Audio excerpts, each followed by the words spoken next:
Ce dimanche 18 décembre, Arte diffuse l'Odyssée de l'African Queen, The African Queen.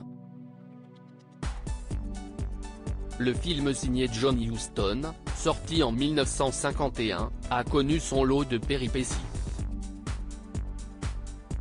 D'ailleurs, le réalisateur et Humphrey Bogart ont évité la maladie de justesse grâce à un rituel inattendu. Les passionnés de films à l'eau de rose en temps de guerre risquent d'être ravis. Ce dimanche 18 décembre à 21 h, Arte diffuse en prime time l'Odyssée de l'African Queen. Le film est adapté du roman éponyme de C. S. Forrester et porté par Katharine Hepburn et Humphrey Bogart, qui a lui-même vraiment fait la guerre. Les faits se déroulent en Afrique en 1915. Charlie Allenut, incarné par Humphrey Bogart, livre des marchandises qu'il transporte sur son bateau, l'African Queen, avant de les distribuer dans les villages. Un jour, l'Américain prévient le révérend Sawyer et sa sœur Rose que des troupes allemandes approchent. Voulant sauver la jeune femme, il revient le lendemain afin de la déposer en territoire neutre.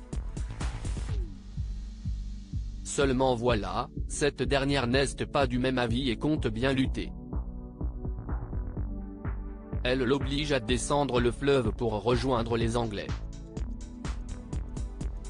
Humphrey Bogart et John Huston sauvés par l'alcool en 1950, l'équipe de l'Odyssée de l'African Queen s'est rendue en Afrique centrale.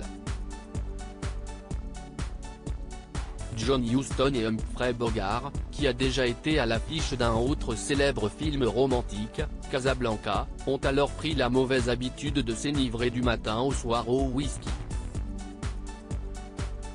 Katharine Hepburn, elle, préférait carburer à l'eau. Seulement voilà, l'eau n'était pas toujours potable sur le lieu de tournage. Ainsi, la dysenterie, une grave inflammation intestinale, s'est emparée d'une bonne partie des personnes travaillant sur le film. Sauf les deux acolytes qui ont passé tout le séjour à ne boire que de l'alcool. D'ailleurs, le réalisateur allait même jusqu'à se laver les dents avec du scotch 15 ans d'âge. Ils font donc partie des rares personnes qui ne sont pas tombées malades. Une habitude que l'on n'encourage pas, bien évidemment. Rappelons que la consommation d'alcool peut être dangereuse si elle n'est pas faite avec modération. Un film inspirant pour l'anecdote, Le bateau, l'African Queen, existe vraiment.